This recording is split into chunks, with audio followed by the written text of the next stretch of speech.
ದೇವರ ನಾಡಿನಲ್ಲಿ ಸುರಿದಂತಹ ರಣರಕ್ಕಸ ಮಳೆಗೆ ಅಲ್ಲೋಲ ಕಲ್ಲೋಲವೇ ಸೃಷ್ಟಿಯಾಗಿದೆ. ಕೇರಳದ ವಯನಾಡಿನಲ್ಲಿ ಮೃತರ ಸಂಖ್ಯೆ 105ಕ್ಕೆ ಏರಿಕೆಯಾಗಿದೆ. ಇನ್ನು ನೂರಾರು ಪ್ರವಾಸಿಗರು ಕೂಡ ಸಿಲುಕಿಕೊಂಡಿದ್ದಾರೆ. ರಕ್ಷಣೆಗಾಗಿ ಕಾಯ್ತಾ ಇರುವಂತಹ 250ಕ್ಕೂ ಹೆಚ್ಚು ಮಂದಿಯನ್ನು ಕೂಡ ರಕ್ಷಣೆ ಮಾಡುವಂತಹ ಕೆಲಸ ಆಗ್ತಾ ಇದೆ. ರೆಸಾರ್ಟ್ನಲ್ಲಿ 100 ಮಂದಿ, ಬೆಟ್ಟದಲ್ಲಿ ಸಿಲುಕಿದಂತಹ 150 ಜನ. ಅಸ್ಸಾಂ, ಬಂಗಾಳದ 600ಕ್ಕೂ ಹೆಚ್ಚು ಕಾರ್ಮಿಕರು ಕೂಡ ಕಣ್ಮರೆಯಾಗಿದ್ದಾರೆ ಎನ್ನುವಂತಹ ಮಾಹಿತಿ ಸಿಗ್ತಾ ಇದೆ. ಟೀ ತೋಟಕ್ಕೆ ಕೆಲಸಕ್ಕೆ ಬಂದಿದ್ದಂತಹ ವಲಸೆ ಕಾರ್ಮಿಕರು ಅವರು ಕೂಡ ಕಾಣಿಸ್ತಾ ಇಲ್ಲ. ಇದು ಕೇರಳದ ವಯನಾಡಿನಲ್ಲಿ ಮಹಾಮಳೆ ಭೂಕುಸಿತ ಸೃಷ್ಟಿ ಮಾಡಿರುವಂತಹ ಅವಾಂತರ. ಕ್ಷಣದಿಂದ ಕ್ಷಣಕ್ಕೆ ಸಾವು ನೋವಿನ ಸಂಖ್ಯೆ ಕೂಡ ಜಾಸ್ತಿ ಆಗ್ತಾ ಇದೆ. ಅಸ್ಸಾಂ, ಬಂಗಾಳ ಸೇರಿ ಹಲವು ಕಡೆಗಳಿಂದ ಇಲ್ಲಿಗೆ 500ಕ್ಕೂ ಹೆಚ್ಚು ಜನ ವಲಸೆ ಕಾರ್ಮಿಕರು ಬಂದಿದ್ರು.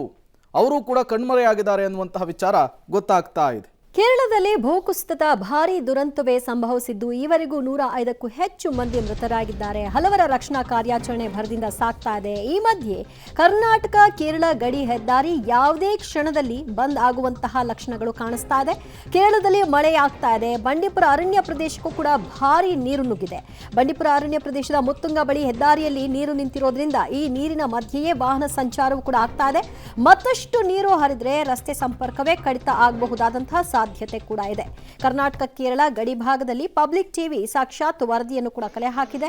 ಎಷ್ಟೆತ್ತರಕ್ಕೆ ನೀರು ನಿಂತ್ಕೊಂಡಿದೆ ಅಂತ ಗಮನಿಸ್ತಾ ಇದ್ರಿ. ಹೀಗೆ ಮಳೆ ನೀರು ಹರಿದು ಬಂದ್ರೆ ಇನ್ನೂ ಕೂಡ ಭಾರಿ ಪ್ರಮಾಣದಲ್ಲಿ ನೀರು ಸಂಗ್ರಹ ಆಗಿ ವಾಹನ ಸಂಚಾರಕ್ಕೆ ಅಡ್ಡಿಯಾಗುವ ಲಕ್ಷಣಗಳು ಕಾಣಿಸ್ತಾ ಇದೆ. ಕುಂಭದ್ರೋಣ ಮಳೆಯ ಅವಾಂತರವೂ ಕೂಡ ಹೆಚ್ಚಾಗ್ತಾ ಇದೆ. ತಾವೀಗ ಗಮನಿಸ್ತಾ ಇರುವಂತಹದ್ದು ಪ್ರಮುಖವಾಗಿ ವಯನಾಡು ಮತ್ತು ಗುಂಡ್ಲುಪೇಟೆಗೆ ಸಂಪರ್ಕ ಕಲ್ಪಿಸುವಂತಹ ಮಾರ್ಗ. ಅಂದರೆ ವಯನಾಡು ಮತ್ತು ಗುಂಡ್ಲುಪೇಟೆಗೆ ಸಂಪರ್ಕ ಕಲ್ಪಿಸುವಂತಹ ಮುತ್ತುಂಗ ಬಳಿಯ ಹೆದ್ದಾರಿಯ ಮೇಲೆ ಸಂಪೂರ್ಣವಾಗಿ ನೀರು ಆವರಿಸಿದೆ. ಹೆಚ್ಚು ಕಡಿಮೆ 1-1.5 ಅಡಿಯ ಮೇಲೆ ನೀರು ಆವರಿಸಿದೆ. ಇನ್ನೇನು ಹೆಚ್ಚು ಕಡಿಮೆ ಇನ್ನೊಂದು ಅರ್ಧ ದಿನದ ಒಳಗಡೆ ಸಂಪೂರ್ಣವಾಗಿ ಈ ಹೆದ್ದಾರಿ ಬಂದಾಗುವಂಥದ್ದು ಸ್ಪಷ್ಟ. ಈ ವಯನಾಡಿಗೆ ಗುಂಡ್ಲುಪೇಟೆಯ ಮೂಲಕವಾಗಿ ಈ ಒಂದು ಮಾರ್ಗ ಇದೆ.